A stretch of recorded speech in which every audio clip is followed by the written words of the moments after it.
My parents gave my sister their inheritance, but she squandered it on a lazy husband. Now they expect me to take care of them in exchange for a share.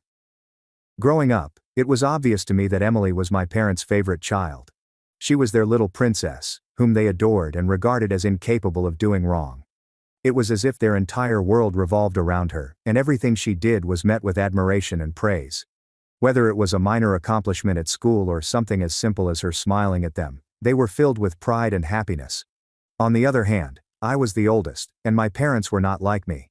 If I needed something, it would arrive only after Emily's needs were met. If I had an issue, it was rarely addressed. I often felt like an afterthought to them. Emily and I have never had any bad blood. I really liked her, and despite everything, I never felt resentful towards her. I understand that in situations like ours, siblings frequently develop jealousy or bitterness. But I never considered her an enemy. She was just my little sister. Of course, there were moments when I wished things were different. I wish I wasn't always the one pushed to the sidelines, putting my needs and feelings second. But, at the same time, I knew Emily was not to blame. She didn't choose to be the favorite, and I didn't want to be overlooked.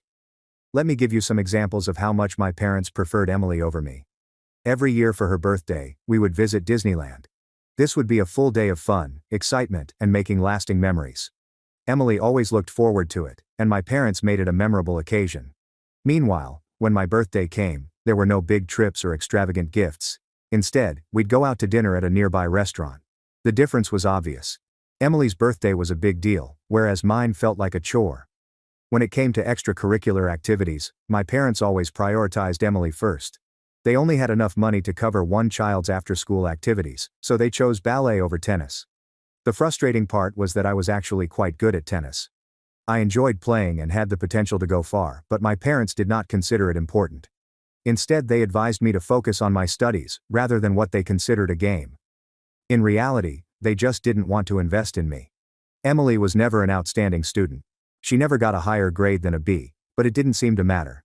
Every report card she brought home, my parents would congratulate her on her efforts, express their pride in her, and sometimes even reward her with gifts or a special treat. For me, the story was entirely different. Even if I had won first place, there was no recognition, excitement, or rewards. My parents always expected me to get high grades. Not because they were concerned about my achievements, but because they wanted me to set a good example for Emily, my younger sister. If I did not meet their high standards, I would be chastised, lectured, or made to feel as if I had failed them. Regardless of how hard I worked, my accomplishments were never recognized in the same way Emily's were. My parents rarely provided financial support after I graduated from high school and attended university. I was expected to take out student loans and figure things out on my own because they assumed I was self-sufficient and responsible enough to handle everything. Meanwhile, when it was Emily's turn to attend college, my parents paid for all of her expenses without hesitation. They reasoned that she was too young to bear the stress of a loan. This felt extremely unfair to me, as if I didn't deserve the same assistance simply because I'd learned to care for myself. It was frustrating, but I had come to accept that this was the way things were in our family. Emily got a brand new car the moment she turned 19. My parents proudly handed her the keys. She didn't have to ask, beg, or prove she needed it. It was simply handed to her, with no questions asked. Meanwhile, when I needed a car for a part-time job in college, I had to ask my mother several times before she agreed to let me borrow her old beat-up vehicle. It wasn't in perfect condition, but I was glad to have anything at all. The problem was that the car was constantly breaking down. Some days, I'd be stuck on the side of the road, desperately trying to get it to restart. When I asked my parents for help with repairs, they declined. My father would tell me that if I wanted to drive, I needed to figure it out on my own. So, whenever my car broke down, I was forced to take the bus to work, no matter how inconvenient it was. Whether it was freezing cold, pouring rain, or oppressively hot, I had to forge my own path. My parents didn't seem to care how difficult things were for me. When my maternal elderly relatives died, my mother inherited everything they had left behind. It was a significant amount, and while I had not expected to receive any of it, I was also unprepared for what came next. Instead of spending the money on something meaningful for the whole family, she chose to go on a special trip just for herself and Emily. I wasn't even informed about it. I didn't realize they were going until I saw Emily's social media updates. She had shared photos of herself and her mother eating fancy dinners and staying in a luxurious resort. I was surprised and asked my sister where it was. She left me at red. Seeing those posts hurt in ways I can't describe. It wasn't only about the trip. It was the realization that they had not even considered inviting me. When I later confronted my mother about it, she made lame excuses. She claimed that she had made last-minute plans with my sister and that neither of them knew whether I would be available to attend. Mom also admitted that she has always felt more connected to Emily than to me because my sister is more like her, and she didn't expect me to mind as much. When I heard this, I burst into tears because hearing such things from my own mother hurts. I realized that no matter how hard I tried to fit in, I would always be on the outside. My parents were overjoyed when Emily graduated from college. They treated it as if she had done something unprecedented in our family. My mother was so proud that she gave Emily half of my grandparents' inheritance, with no conditions attached. She told her she could spend the money on anything she wanted, including travel, a new car, a business idea, or simply enjoying life. It was a huge gift, providing Emily with a secure financial foundation as she entered adulthood. Meanwhile, I got nothing. I did not expect half of the inheritance, but being completely overlooked once more was a slap in the face. I had worked hard, supported myself through college with minimal assistance, and never asked for much. However, my mother believed that I did not deserve any help. When I dared to question why Emily was given so much while I was given so little, my parents dismissed me. They told me that as the oldest, I was expected to be independent, strong, and self-sufficient, rather than relying on handouts. My father tried to make it sound like a compliment, saying that he believed in me and that I didn't need their help because I was capable of succeeding on my own. However, Emily did not appear to share this belief. She was always viewed as the one who required additional assistance, the one who needed to be protected and provided for. It was frustrating and disheartening that, while I was always expected to figure things out on my own, Emily was given everything on a silver platter. Despite everything, I've tried not to harbor resentment toward my parents for how they treated me. I have also tried not to resent Emily. As much as I adore her, I can't ignore the fact that she has never truly stood up for me. She's never admitted how unfair things have been. Never informed our parents that what they were doing was wrong. Part of me wishes she had spoken up and told them I deserved better, but she never did. She always accepted their generosity without question, never considering how I felt when I was left behind. And that has been the most difficult part for me to overcome. Anyway, because my parents had always delegated everything to Emily, conflicts between them began to emerge over time. Despite the money they had given her, Emily chose to return home after college. She explained that she wanted to save more money. However, it appeared that she preferred to rely on our parents rather than be independent. At first, my parents did not appear to mind. They had always coddled her, so having her back home was probably comforting to them. However, the situation gradually became too much for them. Emily wasn't just living with them. She relied completely on them for everything. She would insist that Dad buy expensive groceries, regardless of how much they cost or whether they were within the household budget. She never contributed to any expenses, never offered to help with bills, and always acted as if their money was hers to spend however she wanted. In addition, she expected her mother to continue to care for her as if she were a child. She refused to do her own laundry and instead relied on her mother. She did no housework, never cooked or cleaned, and treated the house as if it were her personal hotel. The same parents who had previously given her everything without hesitation were now feeling the consequences of their own actions and complaining. My parents didn't mind at first, just as they had no problem giving Emily whatever she desired. They had spent years making sure she never had to struggle. So having her live at home rent-free and relying on them for everything felt natural to them. However, as they got older, things started to change. They didn't have as much energy as before.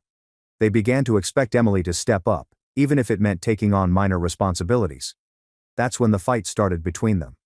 Emily would get upset whenever they asked her to help with groceries, pay for something, or even do simple household chores. She thought it was unfair of them to expect anything from her when all she wanted to do was relax at home and play video games. My sister no longer felt compelled to look for work after her mother gave her half of the inheritance, so she spent the day lounging around the house doing nothing. However, this was not the only issue. Emily had also developed the habit of staying out late and returning home at odd hours. My parents would wait up for her, worried, but she didn't care. She was living her life on her own terms, without regard for how it affected others. My parents, who had always made excuses for her, were now dealing with the consequences of their actions. They had spent years giving her everything and shielding her from consequences. And now that they expect her to act like an adult, she simply refuses. Emily's situation deteriorated after she met someone online and fell in love with him. Tom was the epitome of a deadbeat. He had no job, no ambition, and no firm plans for the future. He only seemed to care about persuading Emily to send him money, which she did. It didn't matter if everyone else realized he was taking advantage of her. My parents and I tried several times to warn her that he was only taking advantage of her, but she would not listen. Every time we mentioned it, she became defensive, sometimes furious, and insisted that we didn't understand. She did not consider her actions to be foolish. It was just true love. Emily was always willing to accommodate Tom's requests.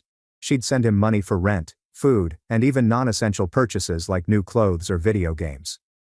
It didn't matter that she was still living on my parents' money and had received it as an inheritance. Whatever Tom wanted, she found a way to give it to him. My parents, who had always spoiled their daughter, now had to watch another person take advantage of her. Emily refused to hear anything negative about him, no matter how hard they tried. She believed that helping him demonstrated her loyalty, and she refused to accept the reality of the situation. Emily abruptly decided 3 months ago to flee and marry Tom. It was completely unexpected. There were no indications, prior discussions, or anything to suggest that she had planned such a significant step. She was living at home as usual one day, and then disappeared the next. She didn't even tell our parents until afterward. We only found out when she video called us from her honeymoon. She proudly announced that she and her new husband Tom planned to travel the world and fund their grand adventure. They intended to use my sister's inheritance, or what remained of it. This was the same money that my parents had assumed she would use for something responsible, like a house or a secure future. Instead, she intended to spend it on her absentee husband. As you might expect, my parents were furious. Mom was particularly upset. She thought she knew her daughter better than anyone. For years my parents had favored her, giving her whatever she wanted. And now, in their eyes, she had abandoned everything for a man she hardly knew. Things have not been the same since. My parents, who once went above and beyond for Emily, have now realized the consequences of their actions. They have reduced all communication with her. Now that my sister is no longer their favorite, I've noticed a shift in how my parents treat me. It's as if they've suddenly checked in on me, want to go out to lunch with me, and are attempting to include me in activities they've never been interested in before. My mother, who used to barely acknowledge my presence unless she needed something, now calls just to talk. She has suddenly begun calling me whenever she wishes to go shopping. For years, I'd seen her and Emily go shopping while I was excluded. She now acts as if including me is normal, as if we have always had this type of relationship. My father also calls frequently to check on my work, health, and whether I need anything. Family dinners have also changed. Previously they would make plans without considering my availability. I was just an afterthought, invited if it was convenient, but not a top priority. But now they plan family dinners around my availability.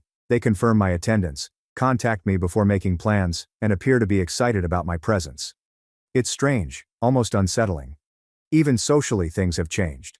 They expect me to accompany them to any weddings or family gatherings where they are invited. It will be great to have you there, they say, as if they have always been concerned about my presence. Meanwhile, whenever Emily was present, they never asked if I wanted to leave. It's as if they've decided to make me a replacement for my sister. Part of me wants to embrace this change so that I can finally get the attention and care I wished for as a child, but another part of me is skeptical. Was this simply a matter of convenience, as Emily was no longer available to be their ideal daughter?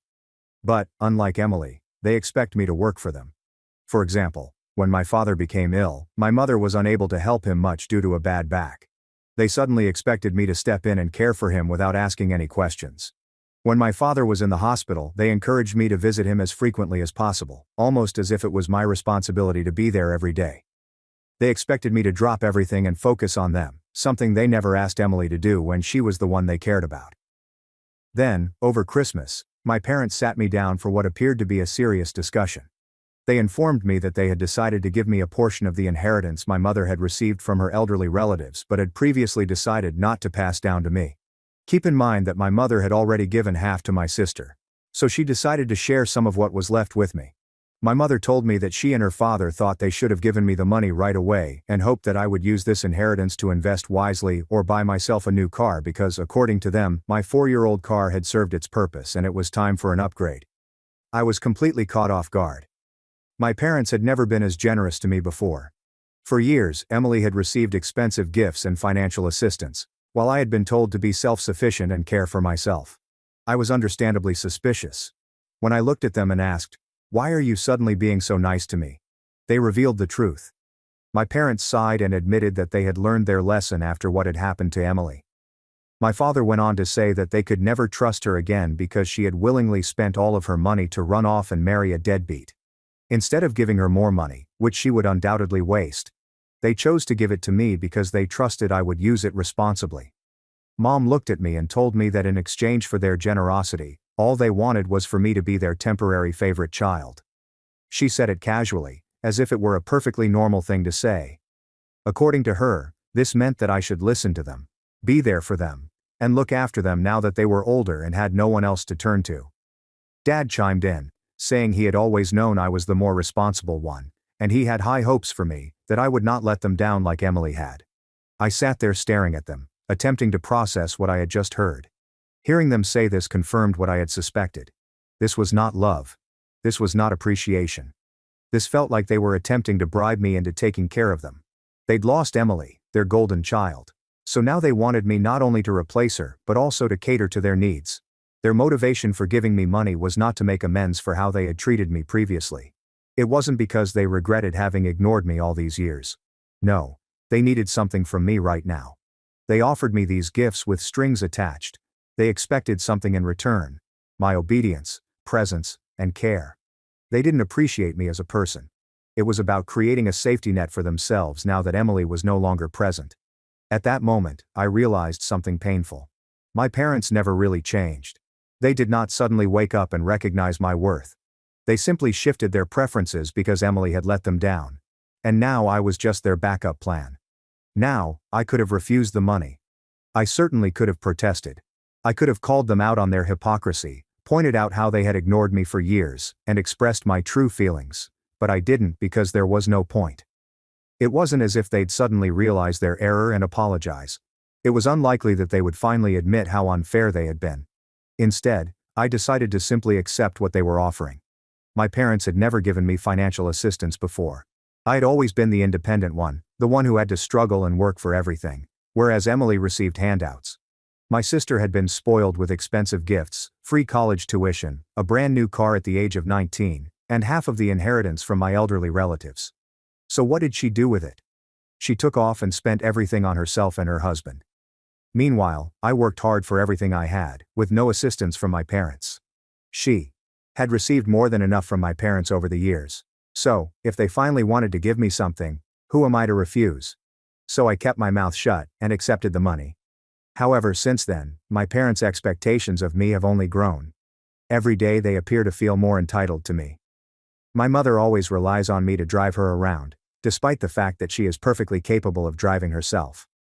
If I refuse, she reminds me that no matter what I've given you, you can't even do this simple thing for me. She acts like the money she gave me was some kind of lifelong contract, binding me to her every whim, and my father is no different. He now expects me to handle everything for him, paying his bills, ordering things online, filling out paperwork, making appointments and fixing things around the house. If he needs something he calls me first, as if I'm his personal assistant, rather than his child. It's frustrating because, while I expected them to occasionally call me for help, I never expected them to put the entire burden entirely on my shoulders. Emily was never asked to be responsible for anything, but with me, it's as if they assume I owe them my time and effort simply because they finally decided to acknowledge me. And I despise it. In addition to managing my own life and work, I now have to constantly think about my parents and their endless demands, which is exhausting, overwhelming, and extremely unfair. I never asked for this money, but now it feels like they only gave it to me so they could use it as leverage. To make matters worse, my mother fell down the stairs yesterday. She had to be taken to the hospital, and the doctors ordered her to be on bed rest for at least 3 weeks. My father then called and asked me to move in with them so I could care for Mom 24 hours a day, 7 days a week. I was taken aback, and I told him that while I could visit her every evening, I couldn't just drop everything and move in to care for her full time. My parents are upset with me and accuse me of being too self-centered. Dad argued that they had given me money specifically for this purpose, so skipping work wasn't a big deal. But I stood firm, telling him that he couldn't just dictate my life and that I refused to become their full-time caregiver. So, Reddit, am I an a-hole? Update 1.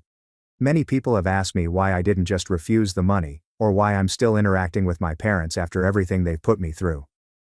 The truth is that I don't want to regret not helping them. As much as I resent how they treated me growing up, they are still my parents. A part of me fears that if I completely cut them off, I'll look back and feel guilty for not being there when they needed me. They're getting older, and while I know they're only coming to me now because Emily let them down, I can't help but feel some responsibility. Maybe it's the years of being forced into the mature and responsible role. Maybe it's just my conscience, but I don't want to be the type of person who walks away and later wonders, what if I had done more? That being said, I also don't want to be taken advantage of. Since my parents began treating me as their new favorite, their expectations have been overwhelming, and I'm attempting to strike a balance. I don't want to completely cut them out of my life, but I also don't want to let them guilt-trip me into being at their beck and call. If they truly regret how they treated me in the past, they should show it through their actions, not by suddenly expecting me to step in and replace Emily. I haven't fully decided how to handle everything yet, but in the end, I hired a caretaker for my mother and am covering the entire cost. My father isn't happy with this decision. He believes that no outsider can care for Mom in the same way that a family member can, and he thinks I'm selfish. I can't always keep them happy, so this is the best option for everyone. In case you're wondering, my sister is fine. She and her husband are still traveling and enjoying life, and she video calls us every now and then to check in. However, my parents no longer tolerate her. They're still angry about how she betrayed them by fleeing and using the money they gave her to fund her own adventures instead of, I suppose, staying at home and relying on them forever. It's strange to see how quickly their love for her has turned into resentment. Emily could do no wrong in their eyes for years, and now they act like she's the worst person in the world. It's not that she's suddenly turned into a bad person, she's just doing what she's always done, putting herself first. The only difference is that it no longer benefits them. Update 2. It's been 3 weeks since my last update, and I finally sat down and had an open conversation with my parents. I told them everything, how I felt growing up with them, how I saw them favor Emily over me over and over, and how it made me feel inadequate, as if I was never enough for them. With Emily out of the picture, it felt like they were just using me as a replacement rather than genuinely caring about me. I also made it clear that just because they had suddenly decided to give me money did not mean I owed them anything. I told them how exhausting it was to be treated like their personal assistant.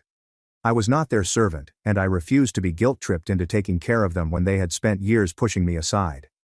At first they argued, saying things like, "We didn't think you would mind, and we just thought you were capable enough to handle everything," as if that somehow made up for their behavior. But I stood firm, and in the end, after all, this is the first time I've expressed my feelings to them, and they now realize that if they want me in their lives, they must treat me with the respect I deserve. Update 3. It's been 5 months since my last update, and I followed some of your advice and went to therapy, which has been one of the best things I've ever done for myself. It's helped me process a lot of the emotions I've buried over the years, and I'm gradually learning to set boundaries with my parents without feeling guilty. Surprisingly, my parents have become more understanding in recent months, and they no longer expect me to be at their beck and call. We still spend time together, but it feels normal now, like a genuine parent-child relationship rather than an obligation. It's not perfect, but it's much better than before. Meanwhile, as I expected, Emily has been trying to make her way back. Turns out, all of her money is gone, and her husband continues to refuse work. She recently approached me for help, but I declined because I knew if I gave in once, she'd keep coming back, and I'm not about to start funding her lifestyle. She also went to my parents, hoping they'd take her back, but they stood firm and told her she was on her own this time. Emily and her husband are currently living in his parents' basement, and I hope she will eventually figure things out and learn to care for herself.